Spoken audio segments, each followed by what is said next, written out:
Red light is burning. We are entering the most manipulative theater of the modern age. While the soft men are being led to the slaughter by their own bleeding hearts, the architect is performing a clinical autopsy on the human social drive. In the landscape of 2026, empathy is no longer a virtue. It is a vulnerability vector. It is the primary port through which the state and the lords of the grid upload their moral malware to hijack your resources and your will. We are entering the era of empathy hacking, the systematic process of identifying, insulating, and weaponizing the biological impulse to feel for others. Let's dismantle the compassion trap. The soft man believes that his empathy makes him a good person. He is wrong. In the hands of a totalitarian final boss, your empathy is simply a remote control switch. Every time the grid wants to fund a new conflict, seize more assets, or enforce a social credit restriction, they show you a picture of a suffering child or a narrative of a victim group. They are pinging your biological hardware to trigger a compliance response. They aren't asking for your help, they are harvesting your guilt. The architect realizes that mass empathy is a psychological DDoS attack designed to overwhelm your sovereign logic. The first move in hacking empathy is the decoupling of feeling from action. The soft man feels a twinge of sadness and immediately looks for a donate button or a compliance box to tick. He is a reactive organism. The architect practices surgical apathy. He understands that his empathy is a finite metabolic resource. He doesn't leak it onto every manufactured crisis projected onto his screen. He shields his emotional core, reserving his protective instinct only for his primary perimeter, his bloodline, his tribe, and his nodes. He has firewalled his heart. He realizes that if you care about everyone, you are capable of protecting no one. Furthermore, we must address the weaponization of the victim archetype. In 2026, weakness has been converted into moral capital. The soft men compete to be the most oppressed because it gives them leverage over the productive class. This is moral parasitism. They use your empathy to bypass your critical filters. The architect identifies the predatory victim. He realizes that many who claim suffering are actually social engineers, trying to cannibalize your time and capital through guilt tripping. The architect responds with radical objectivity. He ignores the emotional performance and looks only at the logic of the transaction. He asks, does helping this entity increase the power of the perimeter, or does it merely subsidize incompetence? The soft man is terrified of being called cold or heartless. This fear is the leash the grid uses to pull him into the equality pit. The architect realizes that coldness is clarity. By hacking his own empathy, he removes the biological fog that prevents him from making high-stakes decisions. He can look at a market collapse or a social upheaval and see the geometry of opportunity instead of the chaos of suffering. He has achieved emotional sovereignty. He is the surgeon who doesn't cry for the patient because he is too busy performing the life-saving cut. His lack of empathy for the masses is what allows him to be completely devoted to his sovereign mission. We must also talk about the mimicry of empathy. The architect understands that while he has insulated himself, the rest of the world is still neural active and vulnerable. He uses tactical empathy as a social interface. He doesn't feel what they feel, but he calculates what they feel. He uses language patterns and mirroring to make the soft men feel understood. This is infiltration tech. By mimicking the moral codes of the grid, he moves through their social checkpoints without friction. He is the wolf in sheep's clothing who has mastered the bleat. He uses the empathy of others as a navigation map to bypass their defenses. The architect understands the guilt tax. The state uses empathy to justify redistribution. They tell you that your success is a sin against those who failed. The architect performs a moral audit. He realizes that true mercy is only possible from a position of absolute strength. You cannot be generous if you are taxed into mediocrity. He refuses the guilt. He views his resource accumulation as a biological imperative. He knows that in a zero-sum grid, every calorie of capital he gives to a state-sanctioned victim is a calorie stolen from his own sovereign children. He is ruthlessly loyal to his own DNA. Part 1 is the psychological hard fork. Stop feeling for the world and start calculating for the perimeter. The grid wants your heart so they can bleed your wallet. The architect keeps his heart in a vault. He is indifferent to the spectacle of suffering and obsessed with the logic of expansion. Empathy is a tool to be hacked, not a compass to be followed. If you don't control your empathy, the lords of the grid will use it to execute your future. The soft man has no filter for his emotional intake. He allows the grid's misery to flow directly into his living room, poisoning his relationships and creating a culture of victimhood within his own walls. He thinks he is being supportive when he indulges the emotional instability of a parasite. The architect, however, constructs a moral firewall. In the second stage of our protocol, we move from personal insulation to tribal protection. protection. You must realize that empathy within your perimeter is a high-voltage current. If it isn't grounded in biological reality, it will fry the circuitry of your sovereignty. Let's dismantle the unconditional support myth. The grid teaches you that you must be there for everyone in your circle, regardless of their metabolic cost. This is social cancer. If a member of your tribe is a constant sink of emotional drama, they are an emotional saboteur. They are leaking the state's anxiety into your fortress. The architect performs a tribal audit. He replaces unconditional support with functional loyalty. Within the perimeter, empathy is reserved for those who are performing the mission. We care for the wounded soldier who took a risk. We do not empathize with the deserter who is crying about the stress of the grid. You are filtering for resilience. Furthermore, we must address the viral nature of social guilt. In 2026, the state uses digital shaming to turn your tribe members against you. They target the softest links, the spouses, the siblings, the friends, and infect them with moral panic. How can he be so cold? Why aren't we helping the collective? The architect preemptively vaccinates his tribe. He provides a sovereign moral code that is incompatible with the grid's programming. He teaches his people that guilt is a foreign signal designed to drain the vault. He builds a shared identity where treachery to the perimeter is the only sin. You are building a psychological phalanx. We are installing the emotional gatekeeper. We are verifying every feeling. The soft man allows external drama to dictate the internal temperature of his home. He is reactive. The architect practices thermal isolation. He ensures that the emotional state of the perimeter is determined by the architect's will, not by the news cycle. He uses ritual and routine to stabilize the neural baseline of his tribe. While the world is screaming, the fortress is calculating. You are creating a biofeedback loop of aggressive calm. When your people feel safe and superior within the perimeter, they become immune to the empathy attacks of the lords of the grid. We must also talk about the identification of the emotional parasite. These are entities who use vulnerability as a weapon of extraction. They hack your empathy by presenting a simulation of need that never ends. The architect uses the metric of growth. If your support does not result in the entity's autonomy, you are not helping, you are being harvested. The architect has the ruthlessness to disconnect the line. He knows that true compassion is the demand for excellence. He doesn't give pity, he gives pressure. He knows that pressure creates sovereigns, while pity creates serfs. The architect understands the shielding of the next generation. In the year 2026, the state's education system is a massive empathy hack designed to neuter your children. They are taught to feel for every state-sanctioned victim while hating their own strength. The architect executes parental sovereignty. He provides the counterframe. He teaches his children to value competence over victimhood. He shows them that the world's tears are often crocodile tears designed to steal their future. He is building their neural armor before the grid can plant its seeds of guilt. He is ensuring the signal remains pure in the bloodline. The final component of the moral firewall is the sovereign communion. Within the tribe, empathy is not absent, it is concentrated. Because the architect has hacked the mass empathy, he has a surplus of emotional energy for his nodes. This creates a hyperbond. When everyone in the perimeter part 2 is the relational hard fork, stop connecting with the world and start fortifying your tribe. The lords of the grid want your home to be an open port. The architect makes it a vault.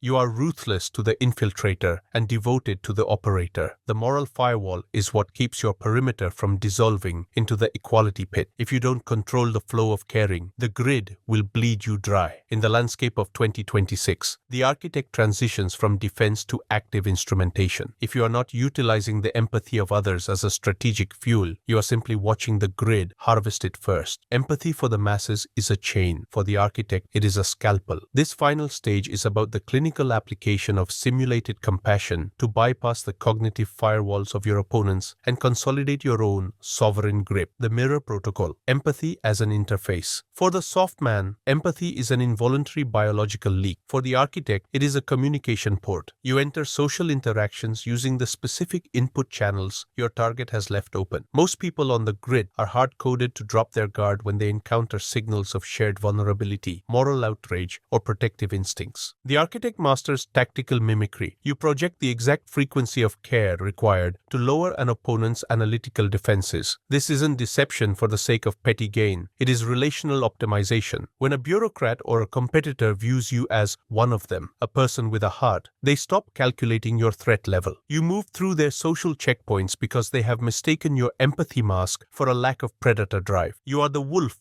who has learned to bleat in the exact key of the flock. Scarcity mapping, identifying the moral hook. Every operator in the gray zone has an empathy profile. One is triggered by fairness, another by loyalty, a third by legacy. The architect creates a vulnerability map of his surroundings. Identify the specific moral addiction of your target. Frame your objective so it aligns with their internal need to be good. Use their own good heart as a lever to secure your sovereign assets. If the state uses empathy to guilt trip you into compliance, you use empathy to reverse engineer the system's cooperation. This is psychological grappling. You take the momentum of their moral impulse and redirect it to fund your perimeter. The merciful tyrant. Internal alchemy. Inside the tribe, the architect occupies a role the soft man finds incomprehensible. The ruthless guardian. You do not empathize with the weakness of your nodes. You incinerate it. However, you do this with such operational clarity that the node understands it is for their own survival. You replace the cheap, degrading state compassion, which rewards incompetence, with architectural mentorship, which demands excellence. Your coldness becomes the highest form of care because it produces a resilient human, not a fragile victim. People will be more loyal to a leader who makes them hard and capable than to a leader who makes them comfortable and weak. Your perimeter becomes an emotional monolith, where the only feeling allowed is the will to expand. Final assertion, information monopoly on emotion. By 2026, the battle for the heart is won by the person with the coldest processor. Empathy hacking concludes with the creation of an interpretive monopoly. Within your fortress, you define what is a tragedy and what is noise. You disconnect the social feedback loop and engage the biological frequency. You become the sole source of moral validation for your people. When the grid attempts to infect your group with collective guilt, they will look to you. If your response is absolute zero, then nervous systems will synchronize with yours. You have engineered a collective immunity to manipulation. The heart is no longer a port, it is a power source, and you hold the key.